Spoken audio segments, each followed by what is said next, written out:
So welcome for this Satsang afternoon.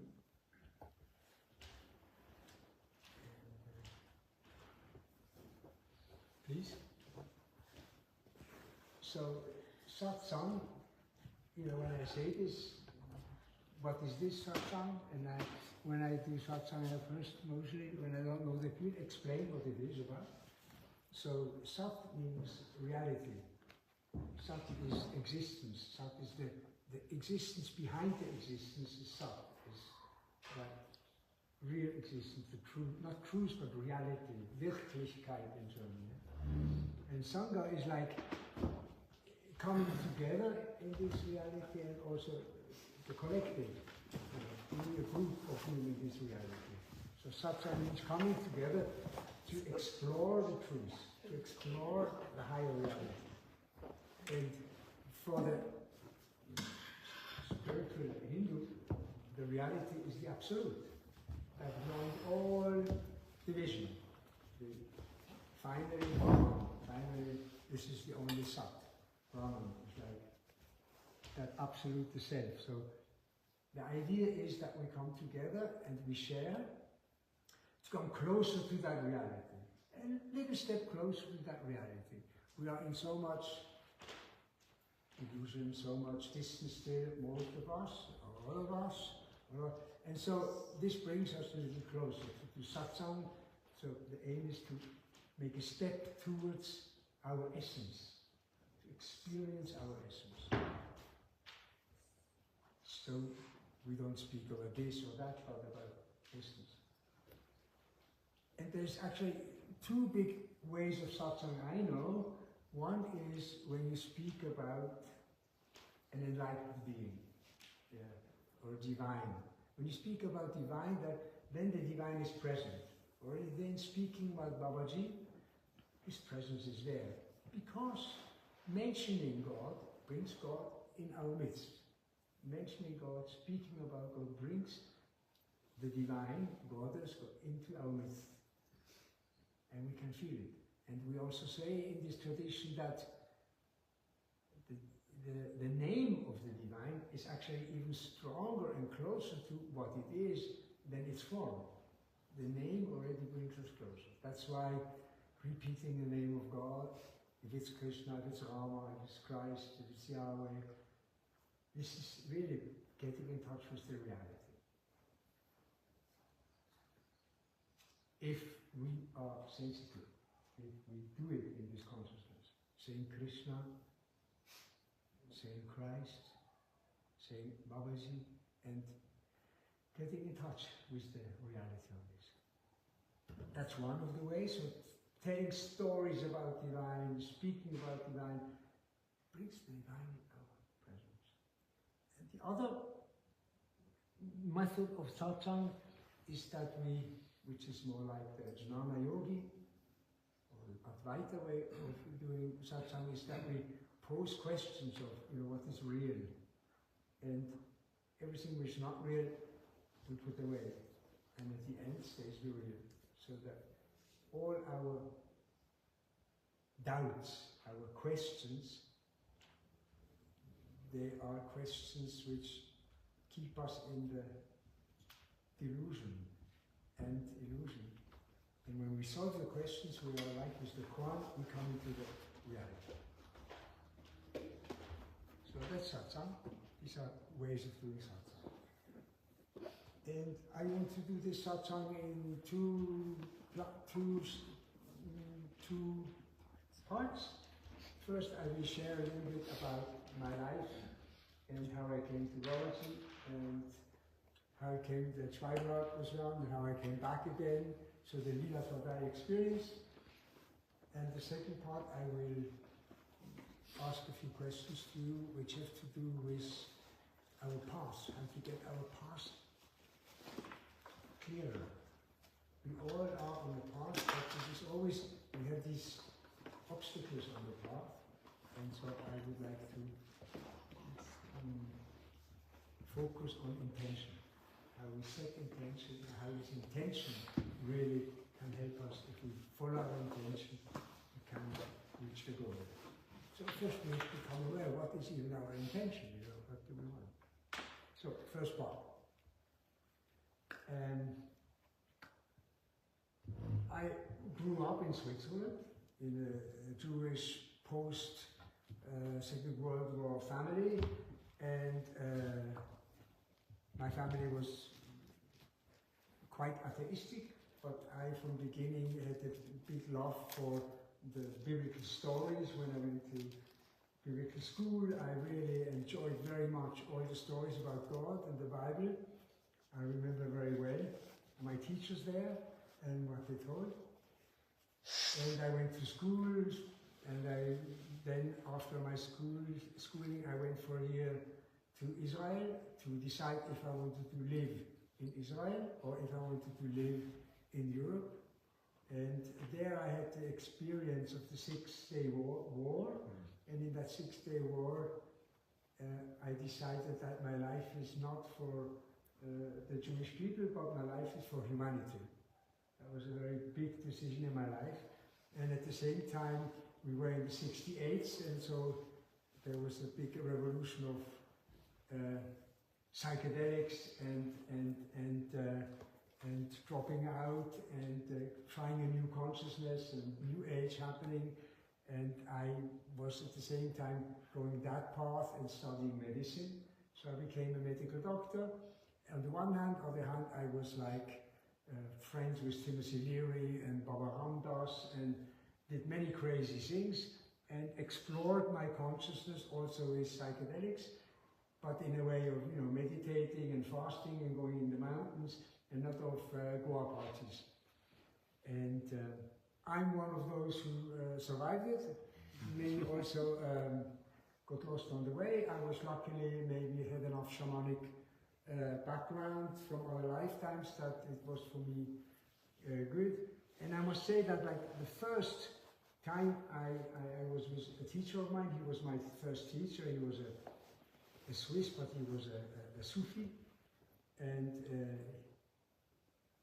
he lived in Persia, and he asked me if I wanted to take LSD with him. And so after a long time of thinking about it, I did this and had a night with him. And I must say, in that night, I had very incredible experience. And the most important experience was that I saw that the only thing which exists is love. That there's no other thing that exists. Everything else was not real. That love is the basis of all reality. And the second thing I experienced was that everything was one. That there is no separation between anything in all existence. And so actually, I can only say my program for my life was already done. This is what I'm still working on today. This is what still my main issue is, love and unity. And this was a very deep experience, and again it's coming. This is repetitious in my life.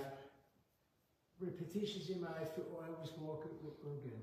Another thing in that same thing was that he was a very strict teacher, and we were with some people, and he showed me how arrogant I was with those people.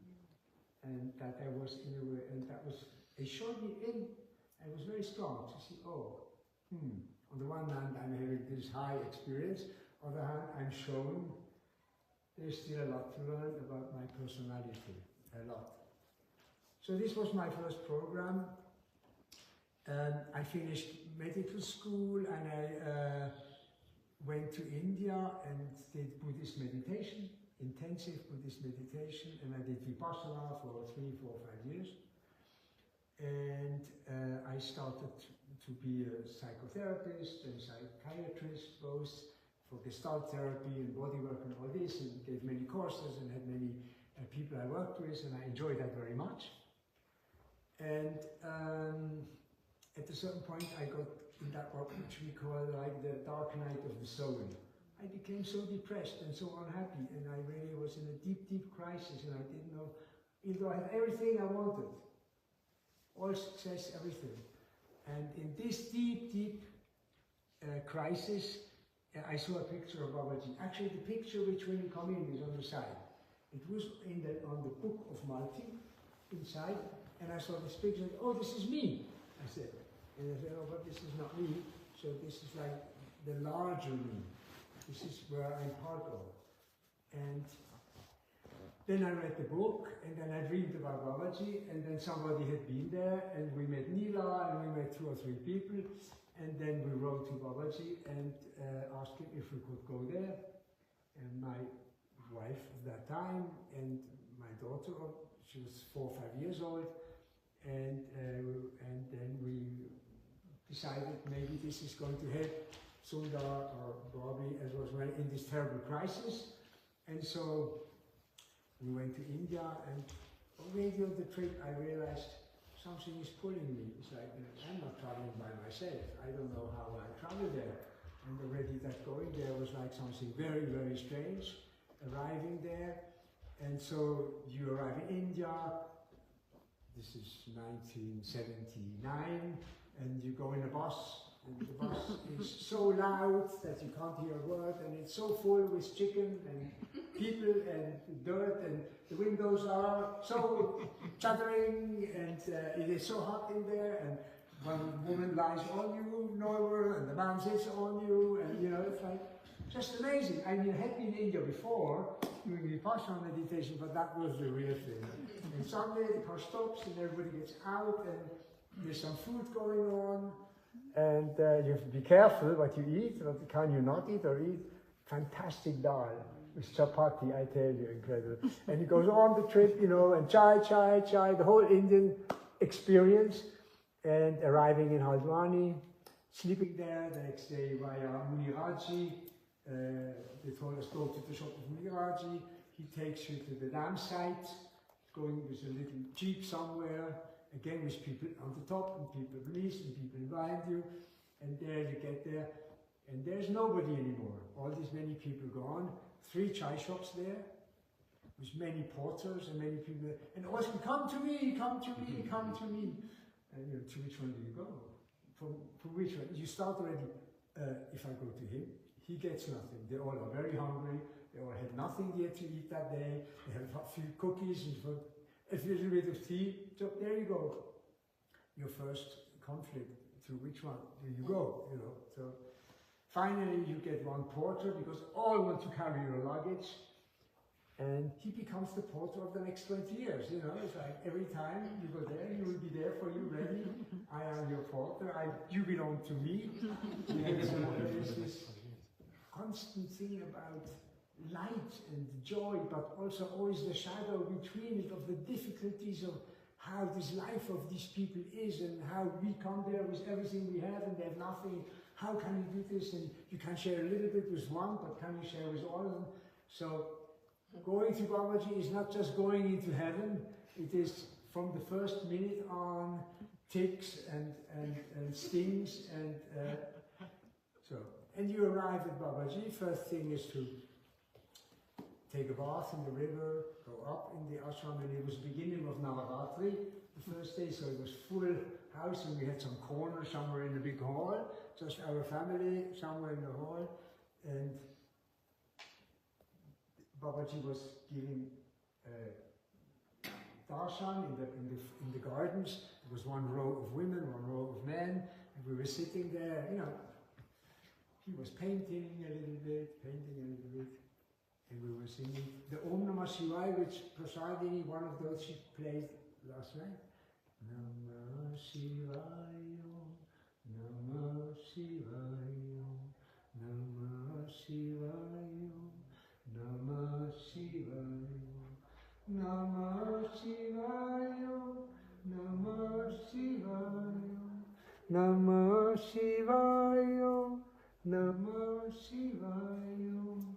Sheila playing, and you see how slowly it's getting dark, and it's very, very romantic. And you see down below us in the riverbed how the farmers are cleaning their animals, and they're shouting and screaming, and life is going on. We're sitting up there. Very, very special. Very, very special. So he called us.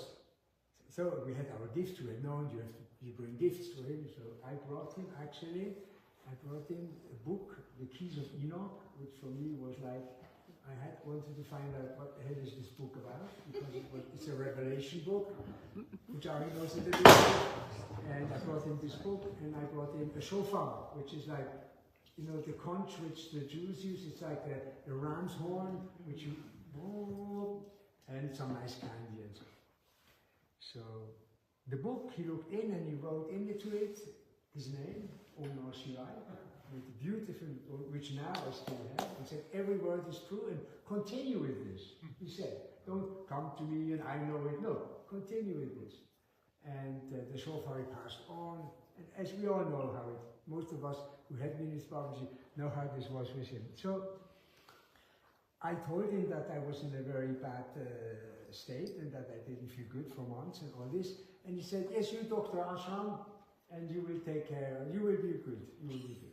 And so we started to be there a few days, see, you know, how it is, looking, everybody was shaved, people were always doing pranam to this person. I had never been in front, you know, with an avatar. For me, the avatar, I didn't really believe that exists. For me, as a Jew, God is in heaven, and we are man on earth. And, you know, there's no...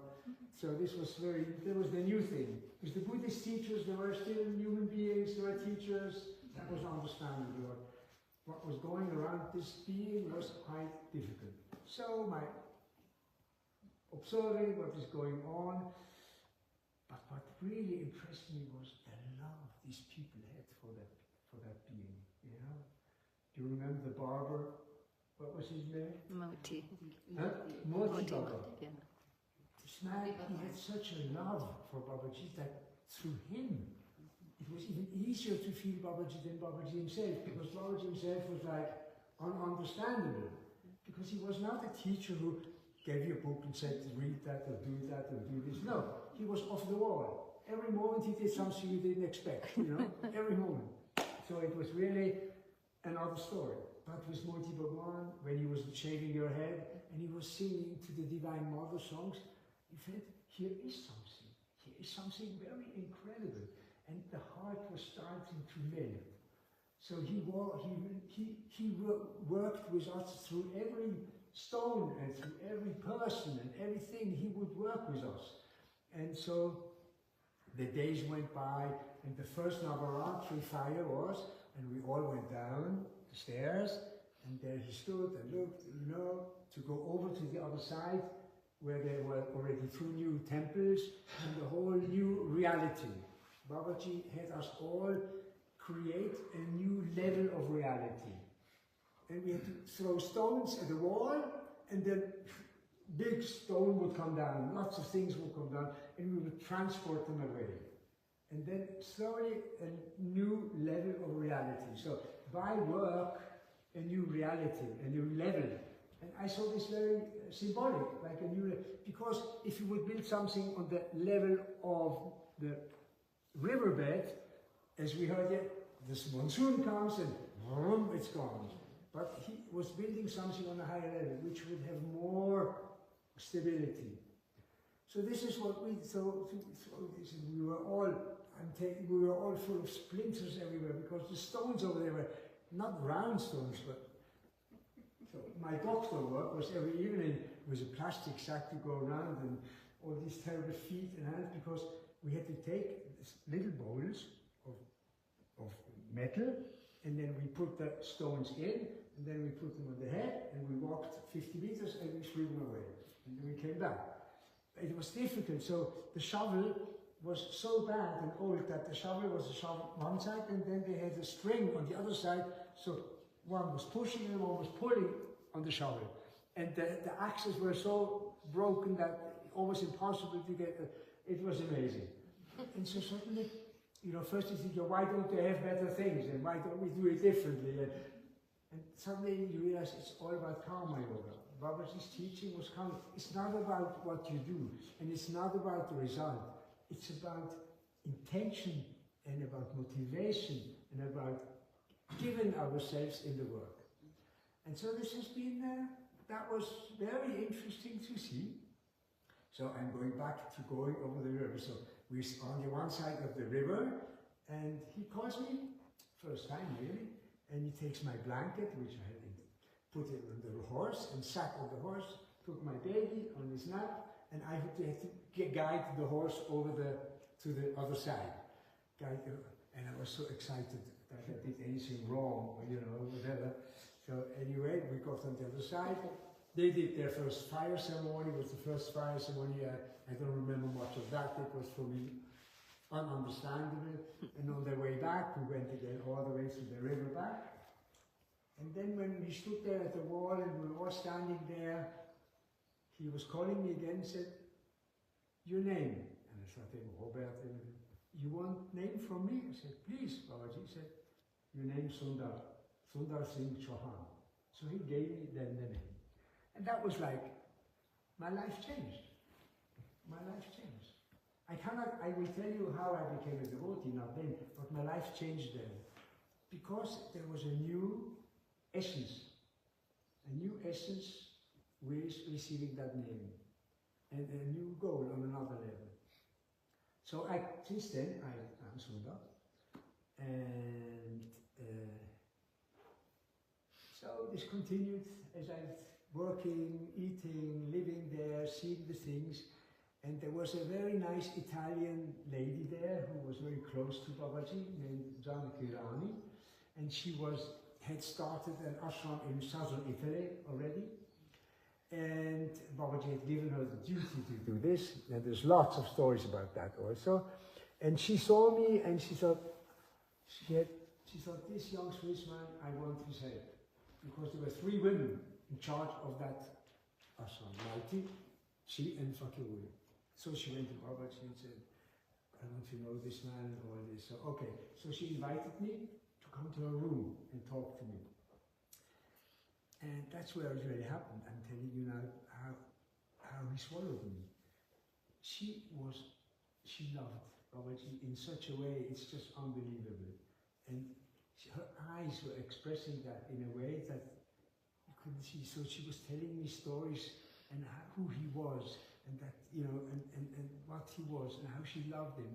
And her eyes become more and more loving, and at a certain moment, Babaji was coming out of her eyes, it's unbelievable, walked through me. That was it. I stood up, I ran down to the Kirtan hall. Babaji was sitting in a swing,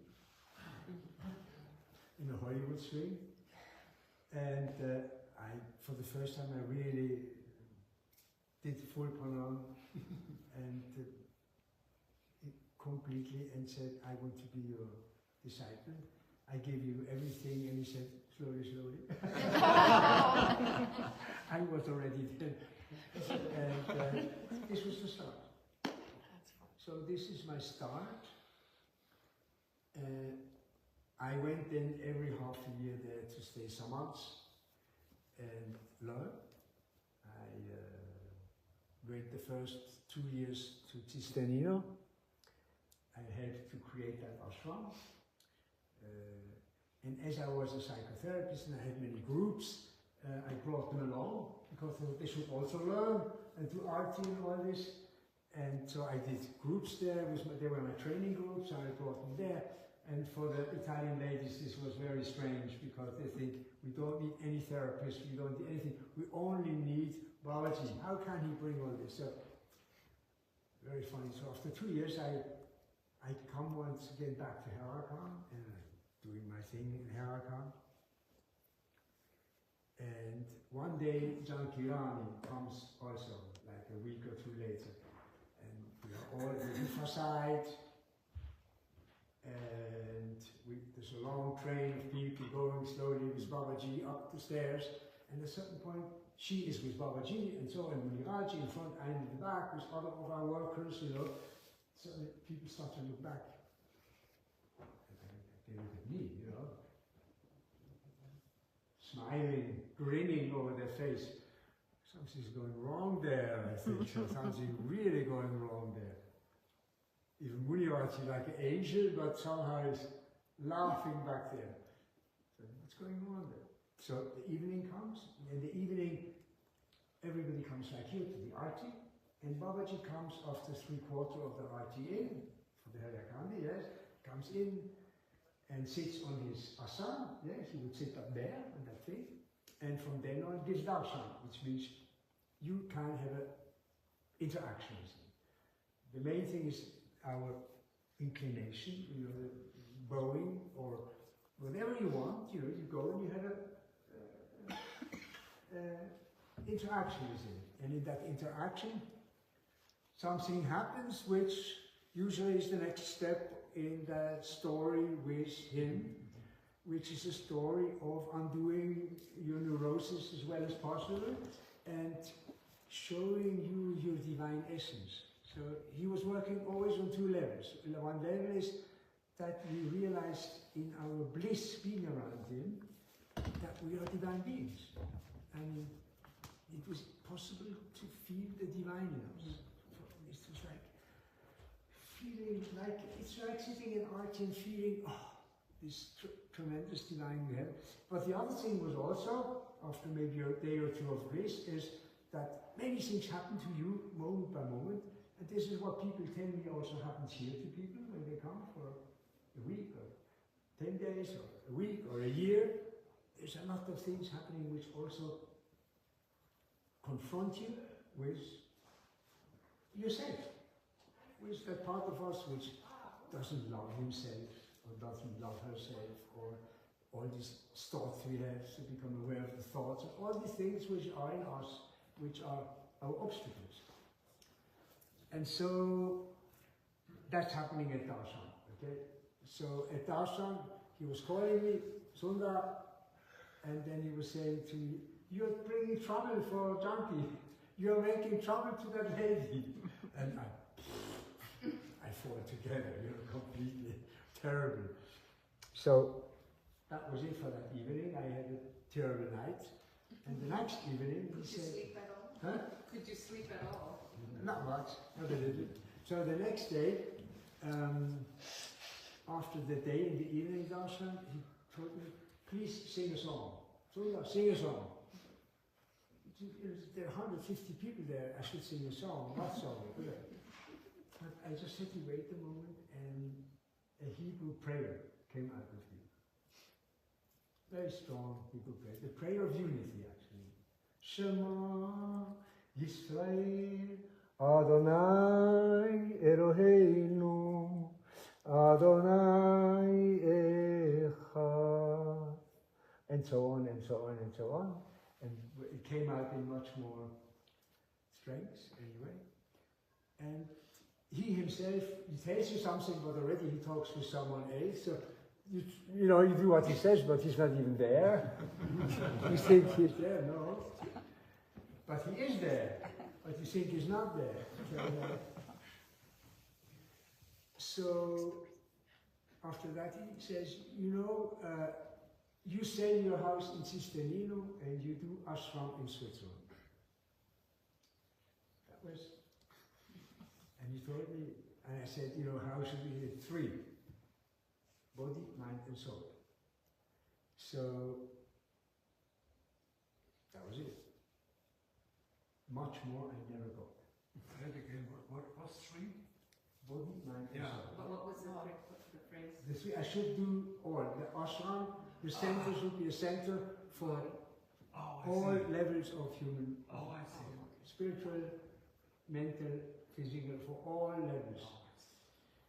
And I went home with that, and this is the result after 42 years. Okay?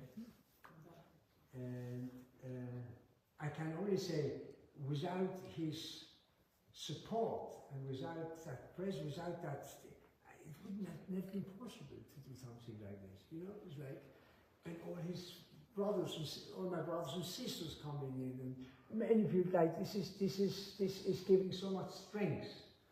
And you know, then in me came the thought of the center of unity, and I wrote in, can it be called center of unity? Yes, you know, it has to be center of unity. And when we found this place, I first had much to do. We wrote to him, and writing now is like, I write and in the answer, but at that time, in 1981, you know, it took 3.5 weeks to go to Lavaji, and he took some days and then took 3.5 weeks back by airmail letter, and you got some printed little things, and so, but by then we had gotten it, and we got it, and so I don't want to get more into that. I'd like to just share, for the moment, one more story with him, and then I will open also for questions or so about Babaji. Yes, it is actually later, after 9 years, I left with my family, because I had, again, 3 children with a new wife, and I left to do my profession in town, and come here every day, every week up, and so I was once in a week here, or when the celebrations were here, but I had a practice in the house out in Spitz down. And Babaji was not there anymore for a long time. Babaji had left his body in '84, and his successor, we already agreed with that I had to take care of my family and couldn't just live in the ashram, because it was like not yet as it is here, and it was never my source of income, this place. It has been my sadhana.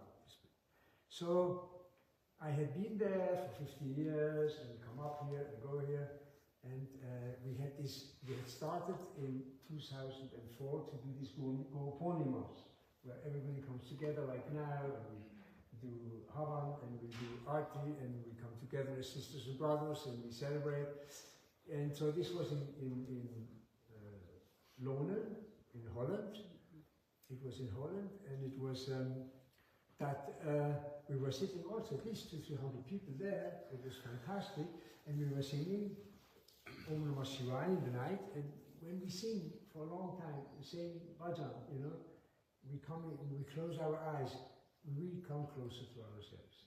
This is, for me, one of the most powerful instruments of transformation is singing kirtan. It is also known all over the world by Hindu religion that one of the ways for completion is kirtan, to repeat the name of God forever, like meditation and everything, one of the ways. So I was sitting there and chanting, and suddenly he says inside, "You go back on Schweibenalp." And I said, "No, I said, will you go back to Schweibenalp? I'm well down here in Schweiz. I have my practice, I have my garden, I have my kids. I go to seminars there and there in the world, for you and for whatever, but this place up there, this is difficult to live." Okay, next evening, you go back to Schweibenalp, and you either close it down or you make it big. It can't stay as it is. So I say, "Oh no, I don't know. And this is not really my plan of life, and you know, what can I do?" So at the same time, the people in Lonen, they were building a Babaji temple. Like a temple as it is in Herakan, it's like a copy of it. And they had no money, so they wanted money. So we all, like we do now for the Russians, we give money. So we all brought money in. And it was like, they did a tombola. Like, we all bought like tickets with numbers, 20 numbers. It was like $20 or whatever. And then I got like 10 of those, $200. So I got many, many, many numbers, you know, for tombola. And so everybody had bought some things. And then the evening came the last, and Alok was doing the tombola, so he had a big bag, and out of the bag he took the numbers, and there were 14 prizes, and there was, you know, the 14th prize was something little, and then somewhere came a Francesco's multi, and it went on and on, things from Babaji, which people had given, and the last was a beautiful green kurta, but really, the most thick, beautiful silk in dark, like the green I'm wearing in the morning. That's the copy of it, and it was like from Babaji, and it was the first prize. And they brought all these in and showed everybody, and the green shirt says to me, "I come to you." I said, "Shirts don't speak." So you must know, I am not a player. I don't like to gamble. I don't like to win in gambles. Then when you win, and I don't like to win in place, because when you win, all the others don't win. It's like, it's not a good place to be the one who has won. I don't like that anyway. So I'm not kind of a player in these things. So there it goes. We go through the tombola, prize number 4, prize number 1, from the last one to the last, you know, and I'm sitting there, and for the first prize, the top number took it out. I said, okay, I was right now. That was it. Again he had me. So I closed my practice, I sold my house, and I moved up here again. This is 2007, but then moved back up here. And since then we're working here on the Center of Unity, and we've gone again, you know, and this place has had many beautiful times and many difficult times. A place like this goes up and down on the material level and on the spiritual level. You can't always, who comes, who doesn't come, doesn't come. And we did many mistakes and we did many good things. And Center of Unity has gone through many, many phases. And I can only say this now, the last 1-2 years, more and more, has become the most best time we ever had. I must say, we have this material abundance. It is quite good. We are living well. Everything is, we are at a certain point. We have to make a next big step, but a first step is done. We have this house. And the temple is strong also. And we have many young people, and that's amazing. We have people between 25 and 35 who love to be here, a real crew of team. Those who saw in the first evening our team, we're having a lovely team, and the temple is flourishing, and so it is nice. It is a good time here. Yes, this is about kind of a little bit my the story with very small things on it. And Babaji did many leelas. Babaji, there's many stories I could also tell about. And in the other satsangs, I think we'll tell more stories of Babaji.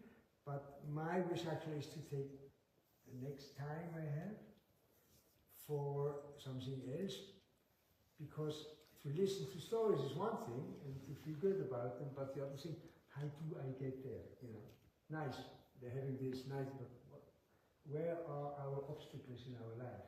Where are we standing in our life? And so my interest is now, actually, I think the only way we get to it is to, I think the most important thing on the spiritual path is naturally surrender,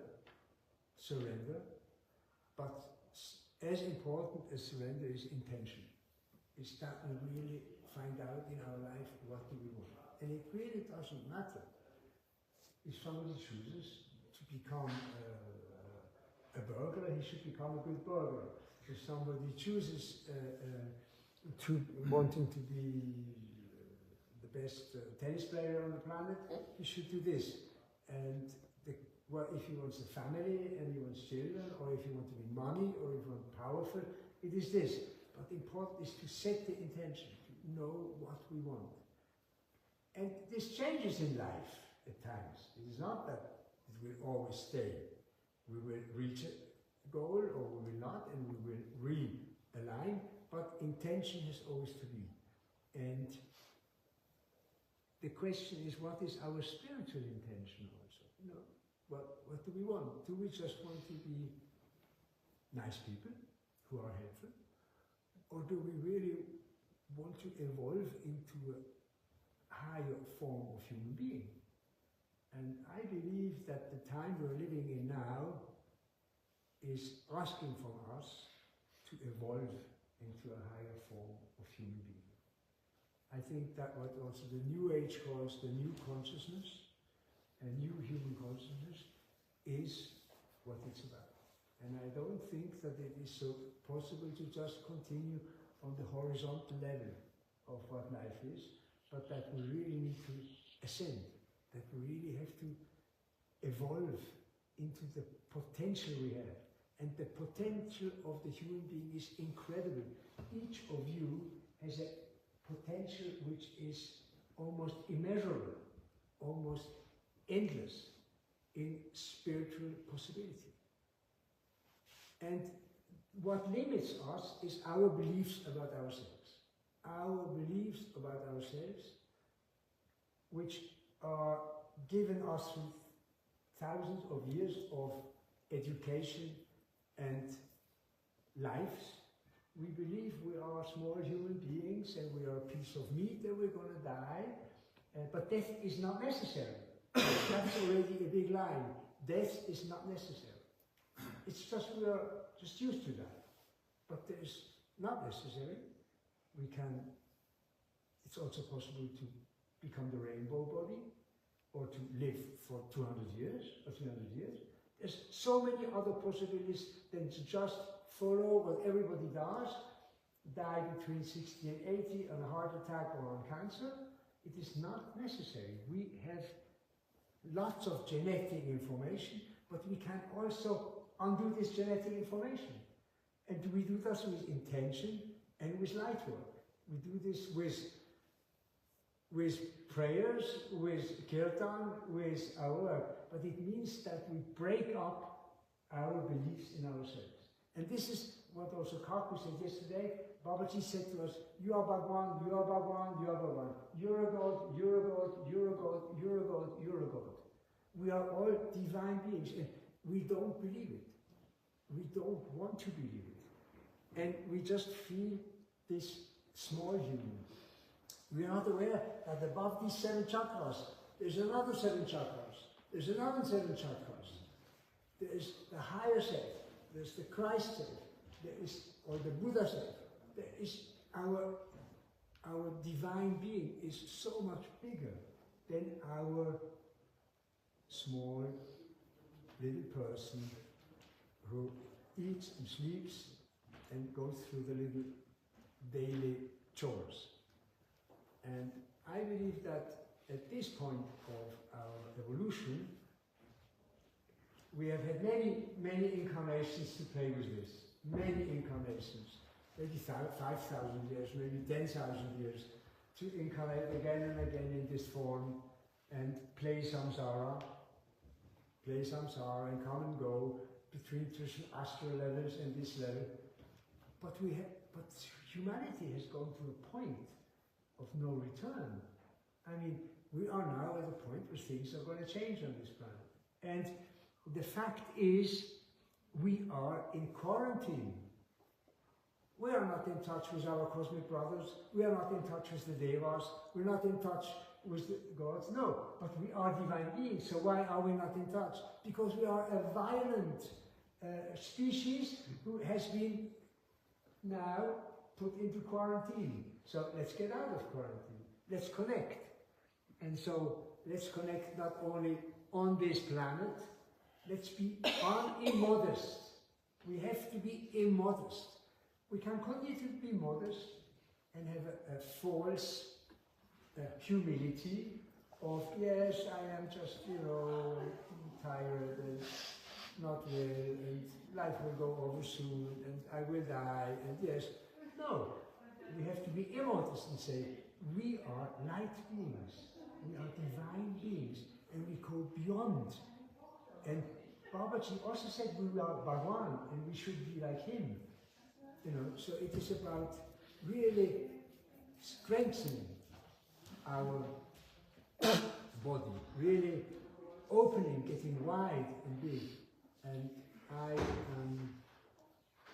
this is what I wanted to say. Yes. I love what you have shared. I've never, in all these years, the first time I came to Schweibenalp was 1982, and I was watching the smoke of the main building, our residential building, and I was on my way to India, and all I was interested in was hearing Babaji stories. I was just turned 21, and I really did not want anything else. And it was a very important landing point from the States for me before getting to India in 82 to meet Babaji. I absolutely love your personal story, I love your personal story, and I love now your inspired message. I resonate with it. I think what comes up, and it's not, I mean, it's not a question. So could you share more your bridge between this vision, which I resonate with and have had experiences of, our full potential, what is really who we are, in mystical states, with Babaji, before I met Babaji, etc.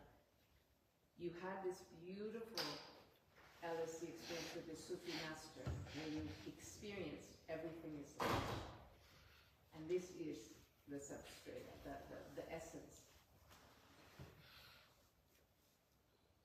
The bridge between what we have experienced, those of us who know it, through Babaji and through other methods, and then where we find ourselves in this dense, condensed state, a part of me really cannot take it from the mental. It's like I went through affirmations as a young girl. It like really is like the affirmation on a mental level just really shuts me off. But Babaji showed us how to bridge. I would like to hear in your words, in your journey, that bridge between this denseness of matter, which is also beautiful. It's heaven on earth. It's also wonderful. Yes. And our unbound, unrestricted, absolute essential nature. So actually what I would like to do, and this is actually how I often do satsang, is that I would to have, because every one of us has to go step by step. So is what is my next step in strengthening my talent and in weakening my weakness, letting go of my weakness. That which is it. So this is really the question. It is like one shell after the other has to go off, and one higher experience, allowing us the next higher step of experience of ourselves. Yes? So it's a step by step. And so what interests me is what each of you, if you close your eyes a moment, and we all ask ourselves for a minute or two, where am I in my life?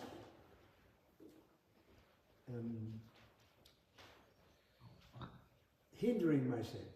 Where am I shutting down my greatness? What is it in my mind? Which thought is the mind coming up? Which is the thought? What is the belief? I would say keeps me away of being happily in my heart. What is annoying me? What is making me sad? Now, how am I hindering myself? What's the obstacle I have? And the other question, what is my wish? The second question I give to you. What is my wish? What do I want? Where do I want to be in 20 years? How do I see myself evolved? If I have every freedom, I can become who I want to become. I see how will I look, how will I feel, how will I be in 20 years? What will my body be? What will my emotion be? What will my spirit be?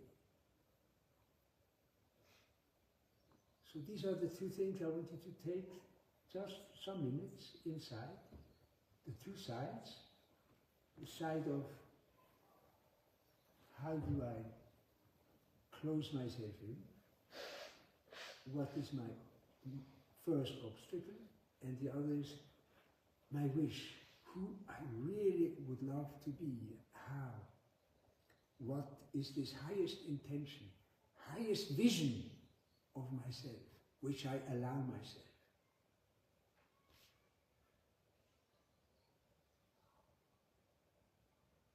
Take some minutes to travel inside.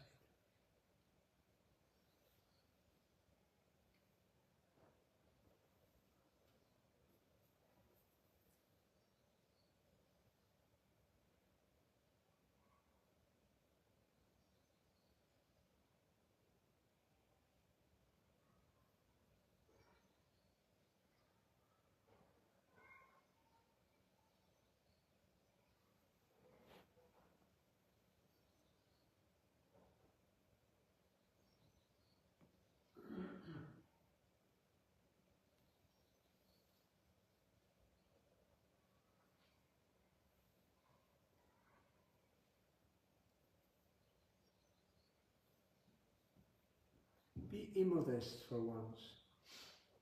Be courageous for once.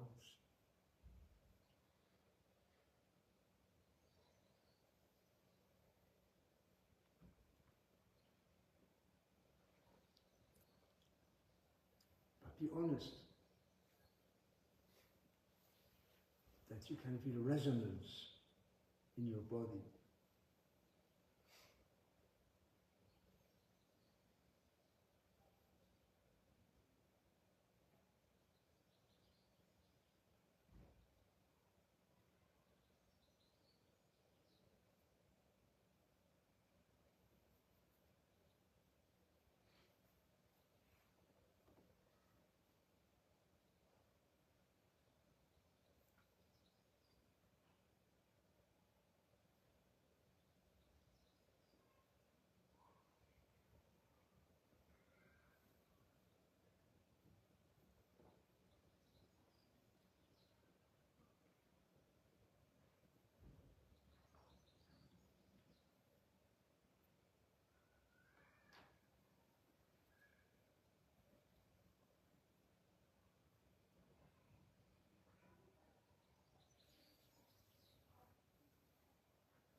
See yourself, feel yourself in 20 years,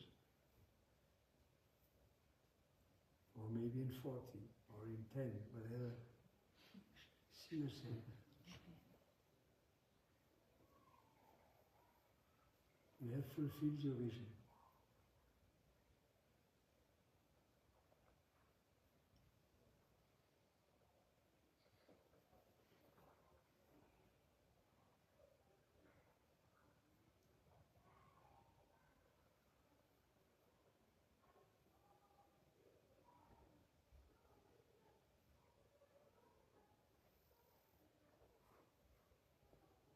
And maybe you see the obstacles.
And slowly end your meditation. Take your time for a minute to come back from your meditation into the room, into the group, into your body.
So most of us are slowly coming back.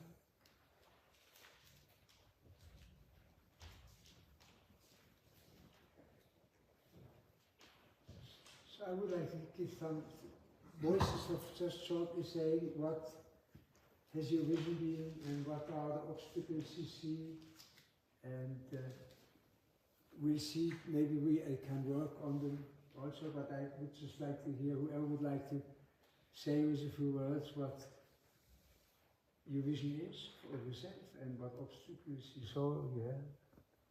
You want to start? The first thing that arose for me is the void as represented in the fifth chakra. Yes. In my training, stepping into the void is literally the absolute void. And though it's also the chakra of expression, it's the chakra of absolute blind acceptance, surrender, and really stepping into the void. And while I have had those experiences, they're very, very powerful and always welcome. That's an area for me where it's like, similar to the story of the river, like, wait, I need to understand. Before I step into the void, I need to understand. So that's the area that I circle back to. Yeah. You know?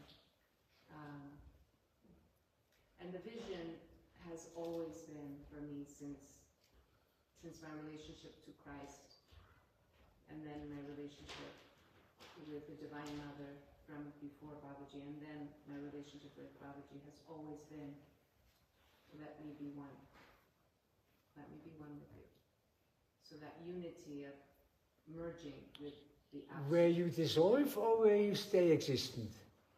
Well, I've had those experiences mystically, like you had it with LSD, I've had it through pranayama. It's both. I'm literally everything, absolutely everything, and simultaneously nothing. It's scintillating light and empty at the same time. It's impossible to put into words. Impossible. And are you reliving that again and again? No, it's a state that I go in and out of, not voluntarily and not with drugs, but it comes, and so I've tasted it. Yeah, you taste But it. of course, I know that's our fullest, my fullest potential. So your duty is to embody that all the time. Because the fact is that we don't have to go to heaven for that. No. We can have that here. Heaven on earth. Yes. Yes. We can be that. And maybe that obstacle is what hinders you to do that all the time. Yes. So it was very helpful. I will write it down. It was very helpful, especially given that yesterday yes. I had this question. I arrived with this burning question, and it's like, Sundar, I have this question, you know. help me find the answer. But it was really like So like a hungry child. It was not like, and so it comes. And this morning I woke up really with Baba's voice, very strong, making me laugh actually when I woke up. Say, why are you asking anybody? Yeah. You only can get the answer inside, and now the answer is. So, We'll get deeper. We have to go deeper naturally. Who else would like to share about your vision and yours? What I know holds me back is my fear of disapproval. The fear of? Disapproval. Okay. I always want people to like me and to approve of me. So, yeah, if people like me and think I'm nice and kind and doing the right thing, then I'm happy. And when people have to, oppose me in any way, then I'm sad. That's how I am. That's how I expressed at the Satsang yesterday. And I imagine you worked on that hundreds of times, right? It's not that this is the first time. If you look at that, so you're very aware of this, right? Very aware of it. Yeah. And my vision, 10, 20 years, is lying in the grass with butterflies and birds just around me and talking to all the devas and the entities and just being at one with, with all of nature and the devas. I loved your description of that we're quarantined because we're so violent.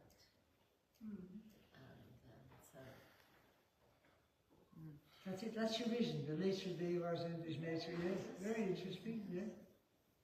And then, then all people become the same, and just loving people. I mean, that's what I mostly do at the ashram anyways. I told you, just talk with people and love people. So how are you, but is this one thing hindering the other? Because of this, could we say, because of this disapproval fear, you don't take the amount of time and egocentric that you really take that part of your life and evolve that being which lives in this daily world, because it's so close from you. It's here. You can. So I think, I always tell people, goals to reach. And we now, at our age, it's the time where we have to, I think always I tell, the path has two similar pillars. One pillar as strong as the other. One pillar is evolving yourself. This vision. The other pillar is taking care of others. And I sometimes also say, life for me has two things I can do. One is evolving myself, and the other is creating reality where others are helped to evolve themselves. Right? Creating ashrams, creating a seminar, creating a place, creating work for people, creating possibilities. So you've done your part. You have to look at the two pillars. Are they big? Huh? At our age, we need to take time. So it would be interesting. With you, if you would have more time, I would look at your schedule very down to earth. The year schedule, the week schedule, the day schedule, and see, I'm lucky right now because I'm now married to a woman. I'm with a woman since 7 years, and she is doing that. She is taking 4 or 5 hours a day for inner work, and nothing's going to disturb her. Nothing. And I was.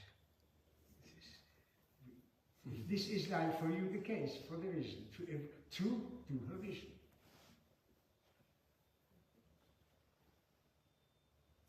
And that's why I'm here. Yes. Thank you. Who else wants to share their vision? Please, go ahead. Can I please ask? As loud as possible. I'm quite deaf. I'm going to put the things on. And do you mind? I can also turn this off if this is uncomfortable for anyone. Ilona, right? Ilona. People are learning. Yes. Thank you. Can I please ask your name again? I'm sorry, what? What is your name, please? Ramloti. Ramloti. Thank you so much for sharing this. for me, two things come up. One is to put female energy forward.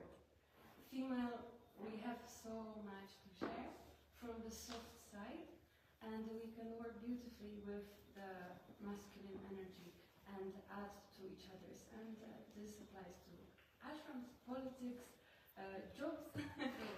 This one thing for me collectively. Personally, very personal story.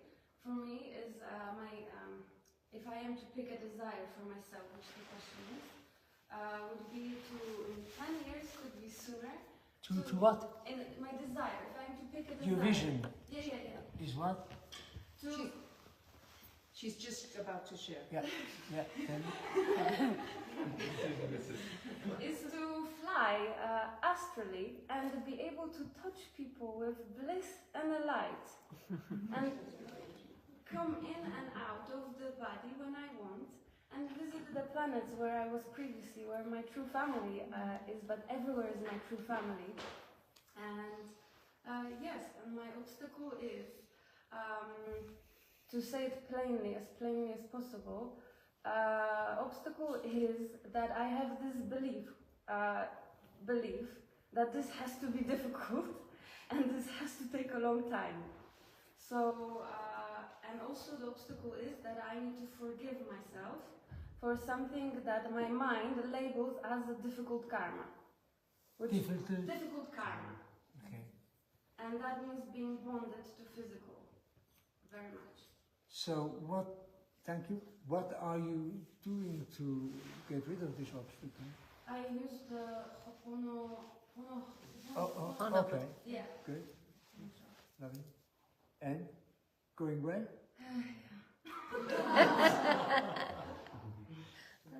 You are perfect, you know? No, when do we start to believe it, huh? When are we permitting ourselves, huh? I don't want to die. I said to myself, okay, I will live 200 years. Okay, that's enough. No problem. But maybe not. Honestly speaking, maybe others agree with me that when we see her, she looks like a person who can be in and out of the body very much. Yes. That I think from other lifetimes, so you're looking for that. Lovely. So maybe it's not difficult, but it all takes intention and discipline to do it. You need the right exercises,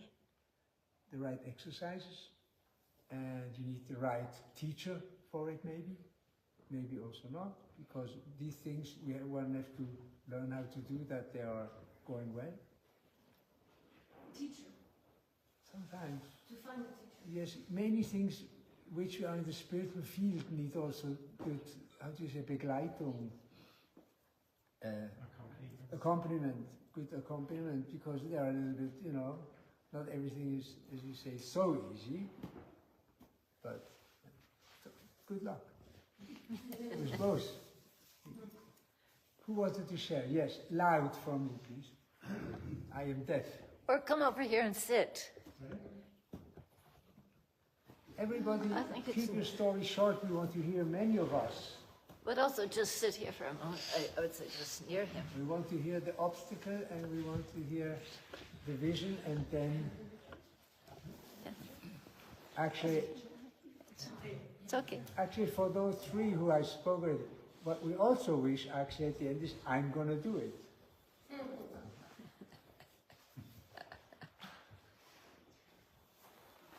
The vision is one that I've had for a long, long time, which is sitting in the middle of a beautiful garden and playing music for God. And since I was in my late teens, I've had experiences of, through many different ways, of just completely being one. Being one with everything. And I was told very early on that the rest of my life is to find a way to live that all the time. And So what's the obstacle that you don't live it? the obstacle is that always felt that I have to create that reality for other people. In 3D, Yeah. in three-dimensional reality. So, you know, I was sort of led to this beautiful place in Spain. I thought, here I can create this wonderful centre. And it was called the Heaven on Earth Centre. That was my vision, was to unite heaven and earth and to create a place where people could experience that oneness. And what happened instead was that I wore myself out with so much physical work creating the space that I lost the connection myself, where I couldn't do it, and eventually burned myself out, which is what I've been dealing with. That's the big obstacle right now. So I think, you know, how old are you now? 71. Huh? So maybe it's necessary to redimension it, you know? Maybe only your body and a room, or only your body and the house, and because it's your vision and you want to realize it, and so in order to realize it, you have to redimension it. Understand? Yeah, I do. I'm actually in the process of doing that. Fantastic. Really bringing in the, you know, zooming in and just saying, this is just all I'm going to take care of. Somebody else can take care of this. But I think the real obstacle is obviously in myself. It's not out there. And it's when I really look inside, it's about deservingness. It's like, do I really deserve to have this for myself? Yes. You know, shouldn't I I be have to doing do it it for for everybody else? You know? Yes. And so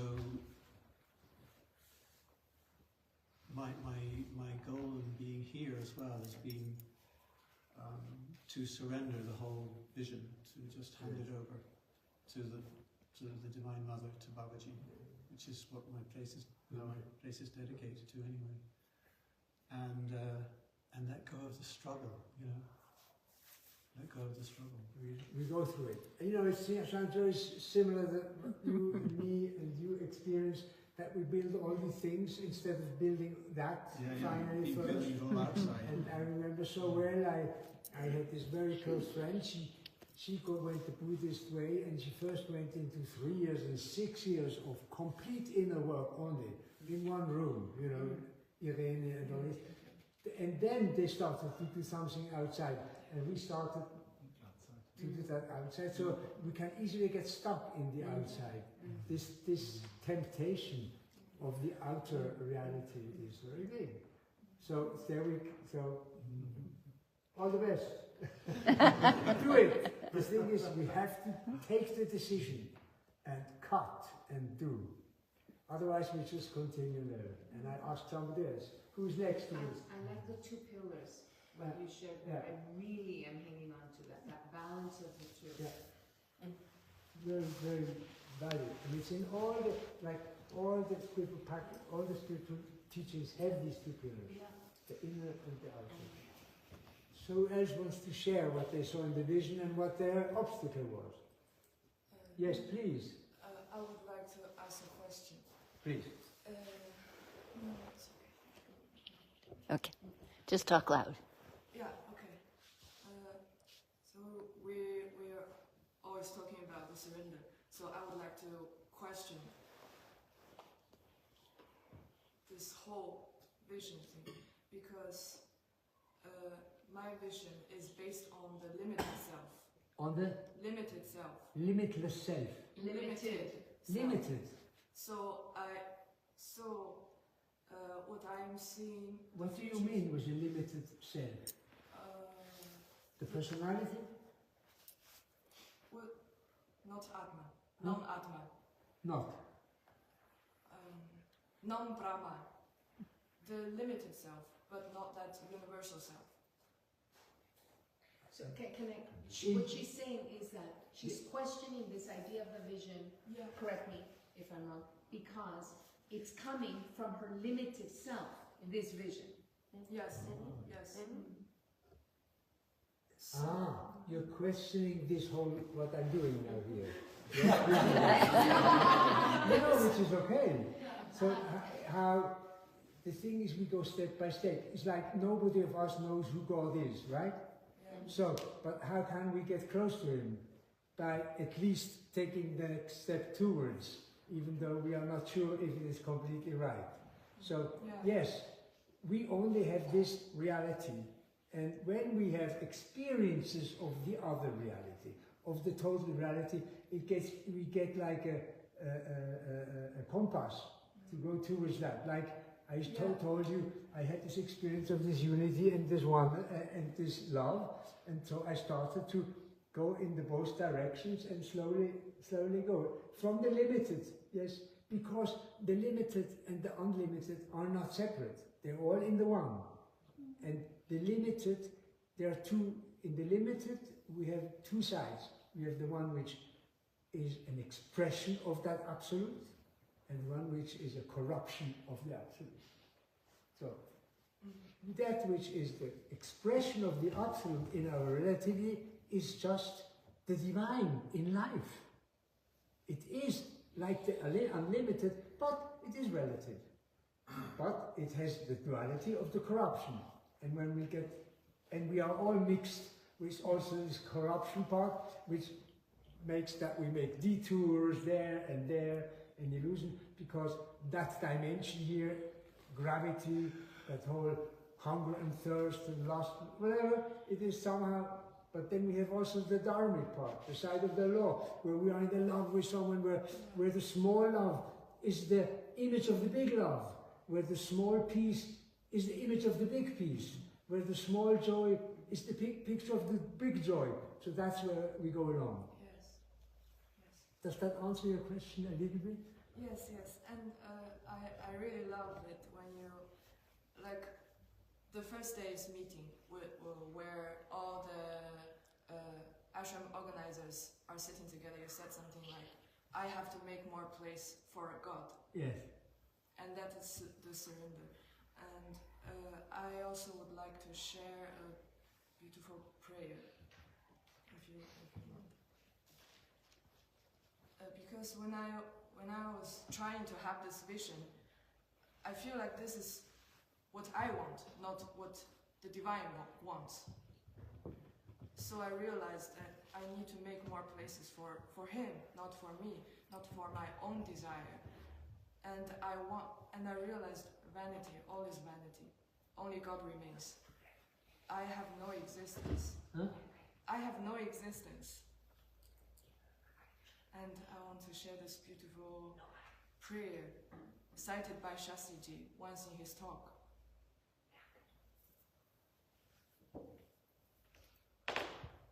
Oh God, let yourself remain. Let me be totally annihilated. You alone are, I have no existence. As long as I am alive, let me give this life to you, and let me be destroyed. We make more places for him, instead of our own missions. Because many times we feel like this is difficult, that is difficult. And this is the confirmation that we're not doing the right thing. That you are? We're not doing the right thing.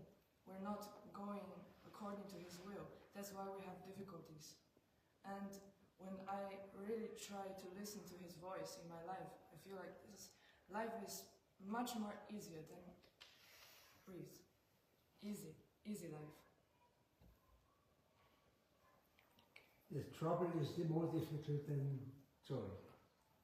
Actually, why is it difficult to have joy? It shouldn't be.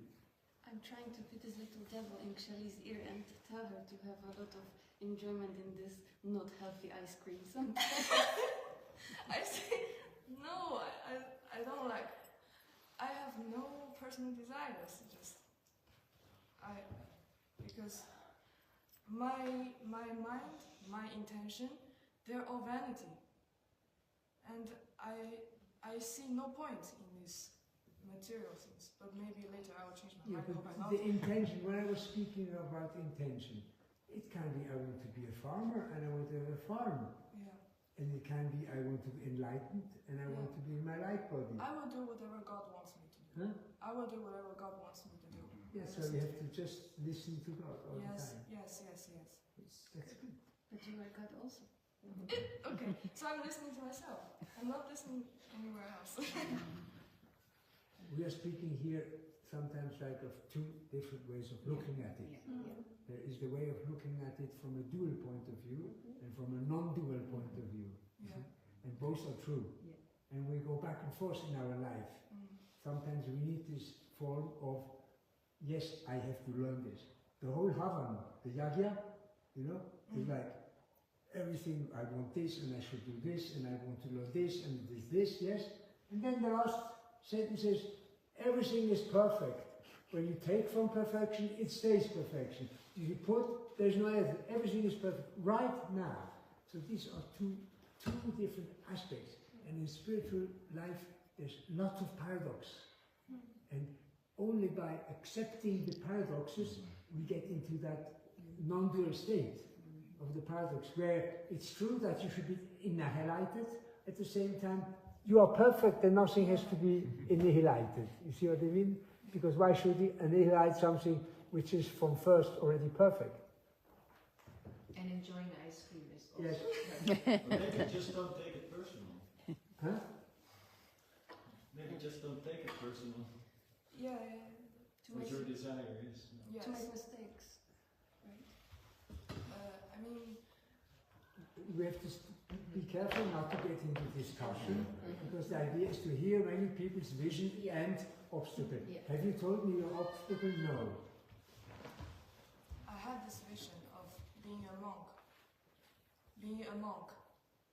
And I realized it's, And what is your obstacle to become a monk? in fact, no obstacle. Yes, otherwise you'd be it already. Yes. No obstacle. So you become a monk. Tomorrow. Today, now. We ordain you now. Okay. Huh? I'm a monk. Alright? After We that, ordain you now. I'm a monk. No obstacle. Yeah. Thank you.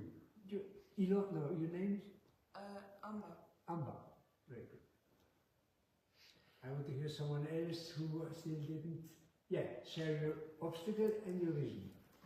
When I thought to my obstacle, I felt that the main obstacle that I have to create a connection with the universe or the universal consciousness is my physical body. Because I need to feed, I need to be heated, I need to cover myself. I even thought, oh, I can give to everybody what I have, so I don't have to carry anything with me. But then I thought, okay, maybe I will die. So you say your obstacle is your physical body. My physical body. I would say your obstacle is your understanding of the physical body. Thank you for that. You agree? Yeah? Your physical body is a light body. Your physical body is not, is your concept of your physical body is your obstacle. I think so. It's my I'm coming suggestion. out to have a response, so Okay. thank you. Huh? I'm coming out to have this kind of answer, so thank you. And your vision? And my vision is to be surrounded by love, so I was living as a bird for the last 10 years, and I want maybe to come home and help my daughter to have help my daughter to have children, to give her a hand, so be surrounded by grandchildren, and create a Sangha next to me to spread the love that I learn as a bird. So you have some manifestation work ahead of you. Yeah. Thank you for this time. Thank you for the vision. So the manifestation work, you need every day, morning and evening time for it, yes? Okay. And you have to envision it very strongly, and you have to feel it as if it's there. So you need all three. You need the vision of it, that it's there, that it's present, not the future. Okay. It is there now. You live it for 5 minutes in that reality, as if it's there, with your children, at your beautiful place. It will come. Okay? And the other thing is the obstacle, your body, your understanding of the body you need to change. We work on it. And not your body. Your body is divine. I get it. Yes, it's also an instrument. I try to be that instrument, but also as a physical border. I am 76 years old. My body functions better than 20 years ago. Yes, better. And not because I am an example. I'm just doing my exercises, that's all. And have the right mindset for it. So who wanted to share still their vision and obstacle? Please, go ahead. Jan. So I think my vision is to kind of, we're coming to the end of building something that's very beautiful, but the building of it, like some other people, and you said already, too much energy has gone to giving, to giving and creating, and not enough to having time for myself. The two pillars are not in... The pillars are not in balance, Yeah. and so what I want to do is rebalance it, and it's very clear for me that I need more time for God. So that this can get strong. It's like I reached another wall, and I want to find the way through that wall. So what's the obstacle? Why are you doing this too much of that side? Because I think my vision all the way through my life has been to learn something and then to give it back and to teach, to bring that giving. Okay. And there's a lot of joy and love in that, and a lot of giving and opening people to God in that, actually. But there has to be enough here. There has to be enough here to give there. So I want to strengthen this and turn the dial down on this one and strengthen this one and create something that is sustainable as I get older, because I'm also approaching 70. So you need really silent time with yourself, where you do like look into your heart and let your heart bloom and let your joy bloom. Actually, what you said earlier and some of your songs especially touch me when you play. When I sing one simple mantra for a very long time, something happens inside. That is really a portal for me. Okay. And I play harmony when I sing, but I often jump around, and I've really learned the last days that actually to sink into the stillness of singing for a long period really nourishes me and creates that connection. So it's a lot. I want to create more time for that.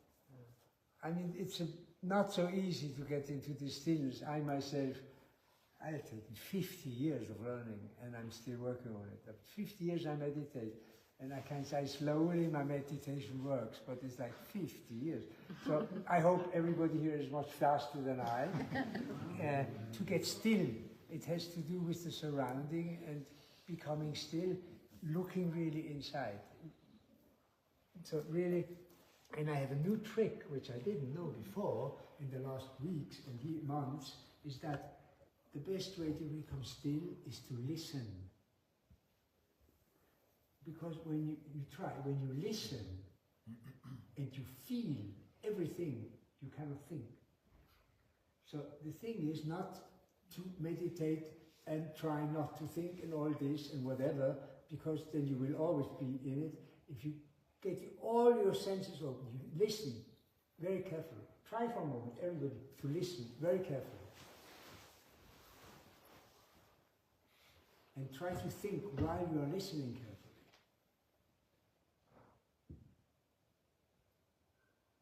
You cannot think. It's almost impossible to think when you listen.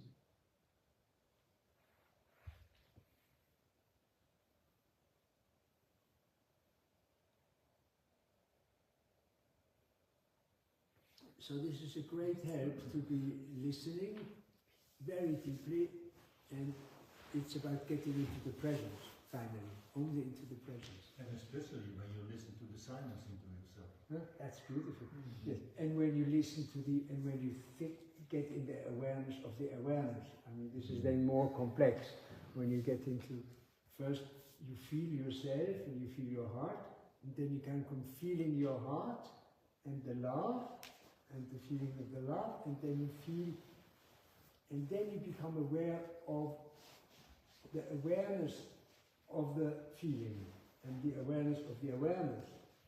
And then we get into silence and peace. But these are very good, simple methods, coming from meditation. Anybody else? One or two more, most, and then we go towards the end. One or two more about your vision and obstacle? I'll share. Yeah, go ahead. Mine. I think you want me to the obstacle first or the vision? What do you want? Okay. The vision is that I'm playing, and that I'm free. I feel free inside, and just really connected, especially to nature. You know, and so my vision is that it's, yeah, that there's just a sense of freedom and playfulness in nature. Freedom, playfulness, and being with nature. And that's my vision. The obstacle, I think, is that my interpretation and my understanding and my living of a warrior self is like that I'm constantly sort of in this feisty fight, you know, to eradicate exploitation of people and degradation of the environment, and it's this constant job, you know, that's happening, and so it's hard to feel free in that. It's hard to feel like it's, you know, it has this duty, this obligation feeling for me that I can't rest, a sense of urgency, and so it's you know, to experience, you know, that freedom and that playfulness is hard. Yeah, so then nobody can win. Neither you can heal the world, because we cannot heal the world, nor are you getting your peace in your beautiful nature and playfulness. So it's again one of those Über-Ich, one of these where we think we have to save the world, huh? And we're not giving enough space for our own inner vision, our own inner world. So, are you going to change this after this session here? Probably not. I got too much work to do. Here we go. There we go. We do this for so many lifetimes already, huh? It just feels. Okay. Ugh. I don't know. To me, I have this sense of you know what my belief is? Huh? If I can say something to you, I think your vision is higher than this. Yeah. I think, and because the vision doesn't allow yourself to be bigger, you don't feel yet it's worthwhile going for it. It has to be much bigger. Your vision has to be really your most inner self, the beauty of your soul. We can't go by that. Not just the nature and the playfulness. I mean, it's like the essence of the essence of the essence. And to look into this essence of the essence of the, which you must somehow know, otherwise you wouldn't have met Babaji. He is this essence, and in Babaji we didn't see him. He was only a mirror, and I'm coming back to the end of it. He was a mirror of ourselves.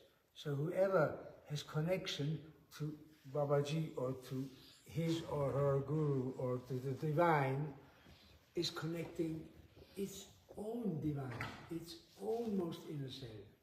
And those moments, they are so precious. And we have to know that it can never get lost. It is written into your cellular system.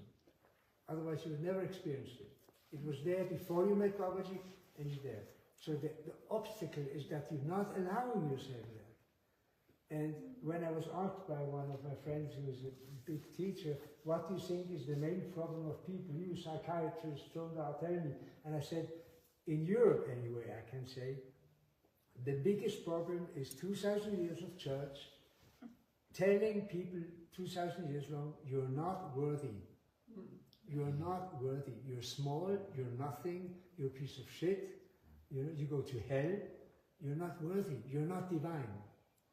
And to really, really own that we are divine, because we have never left the divine. There's this very beautiful saying that the most important is the beginning. And we always have to stay in the beginning. The beginning is that we are within the divine. The divine, we are living in, we are divine in the divine, and the divine is in us. It is a divine reality. But we have to remember it every moment and not get lost in anything else. You know, it's nice to be here. So I was feeling last night when I was singing one of the bhajans, like I remembered just how much love I felt there, and how much love I felt from Babaji, and how much connection. And I remembered that when I had this experience that I down by the river, that was magical, was my moment of just everything was magical, and I went and I said, I'm staying forever. You know, I'm never leaving. I have no more needs. I have nothing else to achieve. Nothing else. But I walked up to him, and the words that came out of my mouth were, I go. You mentioned that yesterday. Yes. I go. Wow. That's what came out of my mouth. And he looked and said, you go? And I was like, yes, tomorrow. You know, and then it was like, as you can imagine, it went through a month Leela after that. I mean, I was there 6 months.